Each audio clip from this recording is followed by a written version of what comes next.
Hello all welcome back to అవిల్ పండు. And ఇప్పుడు ఈ వీడియో చేయడానికి ముఖ్య ఉద్దేశం ఏంటంటే సంక్రాంతి విన్నర్స్ అన్నట్లు. ఇప్పుడు మొత్తం జరిగింది, సంక్రాంతి అయిపోయింది, మూవీస్ వచ్చేసినాయి, కలెక్షన్స్ వచ్చేసినాయి, వాళ్ళు వీళ్ళకి బిల్డప్ ఇవ్వడం, వీళ్ళు వాళ్ళ బిల్డప్ ఇవ్వడం, మేమే సంక్రాంతి విన్నర్, మేమే Sankranti winner, Sankranti block buster, Sankranti mega block buster అని చెప్పేసి పోస్టర్లు రుద్దుతారు. బాగానే రుద్దుతారు అంటే ఓకే, వాళ్ళ హ్యాపీనెస్ సక్సెస్ కాబట్టి సంక్రాంతికి వచ్చి మ్యాక్సిమం అన్ని ఆల్ ఆఫ్ దెమ్ మంచి word of mouth, excluding Rajasaab. ఒక రాజాసాబ్ ఎక్స్క్లూడ్ చేస్తే మొత్తం మంచి వర్డ్ ఆఫ్ మౌత్ వచ్చింది కాబట్టి అందరు పోస్టర్లు బాగానే దింపుతారు. సో అందులో నేనేం ఇష్యూస్ లేవు. కానీ ఒక నాగవంశీ గారి పోస్టర్తోనే ఇష్యూస్ ఉన్నాయి. మరి ఆయన డబుల్ రేంజ్లో ఇస్తున్నారు పోస్టర్స్. ఇక అదంతా పక్కన పెడితే ఇక టాపిక్లోకి వస్తే, ఇక సంక్రాంతి విన్నరు అనౌన్స్ చేస్తున్నా. ఏదంటే మనశంకర్ ప్రసాద్ అండ్ నారాయణ నడుమురారి అంటూ రెండు మూవీస్ ఉన్నాయి సంక్రాంతి విన్నర్ కింద. ఎందుకంటే నారాయణ నడుమురారికి స్క్రీన్స్ తక్కువ ఉన్నాయి, హవర్స్ పర్ సేల్స్ ఉంటాయి కదా బుక్ మై షోలో, అది చాలా బాగున్నాయి. అండ్ దానికన్నా అనగానే ఒక రాజుకి ఎక్కువ ఉన్నాయి పర్ అవర్కి టికెట్ సేల్స్. బట్ స్టిల్ దానిలో సగం థియేటర్ కౌంట్తో దానికి ఈక్వల్ కొట్టడం అనేది గ్రేట్, యాక్చువల్లీ గ్రేట్నెస్ కూడా. సో మొత్తానికైతే Manashankar Prasad and Narayana Nadumurari Sankranti winners. And వాటి కలెక్షన్స్, వాటి బాక్స్ ఆఫీస్ అంతా ఇరగదీస్తున్నాయి. చిన్న సినిమాలు నారాయణ నడుమురారి అండ్ పెద్ద సినిమాలో ప్రతి రికార్డ్ని కొడుతుంది మనశంకర్ ప్రసాద్ గారు. ఇది ఓజీని అండ్ సంక్రాంతికి వస్తున్నాం అన్ని మూవీస్ని కొట్టేసింది. సో న్యూ ఇండస్ట్రీ అయ్యే chances are very very high ఈ వీక్లో. అండ్ నారాయణ నడుమురారి కూడా స్క్రీన్స్ పెంచేసారు. అంటే సంక్రాంతి తర్వాత స్క్రీన్స్ పెంచడం అనేది గ్రేట్ అన్నమాట. అంటే అప్పటిదాకా స్క్రీన్స్ దొరకలేదు, అంటే ఆల్రెడీ స్క్రీన్స్ లాగేసుకున్నారు అంతా. సో ఇప్పుడు దొరికిన తర్వాత స్క్రీన్స్ పెంచారంటే బజ్ ఉన్నట్లే. బజ్ ఉందంటే థియేటర్లో ఫిల్ అవుతున్నాయి అంటే నిన్న కూడా ఫాస్ట్ ఫిల్లింగ్ ఆల్మోస్ట్ హాఫ్ రేంజ్లో ఉండే. 20 థియేటర్స్కి 10 థియేటర్స్ ఇట్లా. నైజాంలో హైదరాబాద్లో గట్టిగా ఆడుతుంది నారాయణ నడుమురారి మూవీ. అండ్ శరవణంద్ గారు మాస్ కమ్బ్యాక్ అనమాట. నేను ఎక్స్పెక్ట్ చేయలే హిట్ అయిద్దా ఫ్లాప్ అయిద్దా అని చెప్పి. నేను అసలు దీన్ని కన్సిడర్ కూడా చేయలే. ఆయన మాత్రం సైలెంట్గా వచ్చి వైలెంట్గా బ్లాక్ బస్టర్ కొట్టారు. అండ్ బ్రేకింగ్ కూడా అయిపోయింది. అండ్ వస్తున్నాయి ప్రాఫిట్స్ కూడా వస్తున్నాయి నారాయణ నడుమురారి మూవీకి.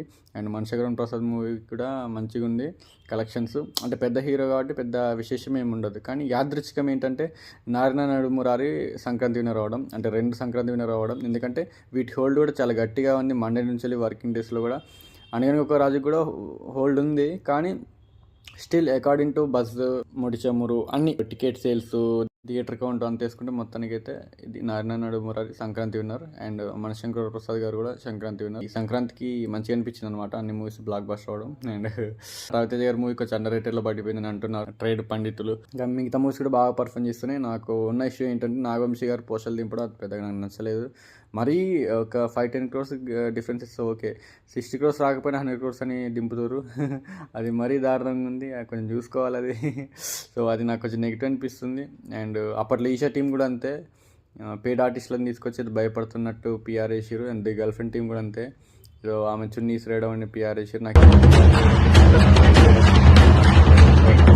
సో దానివల్ల నాకు అనగానే ఒక రాజు మంచిగా అనిపించట్లేదు. సో నవీన్ పోల్ శెట్టి గారి మీద ఉన్న ఇంట్రెస్ట్ కూడా పోతుంది ఇట్లా చేస్తూ ఉంటే.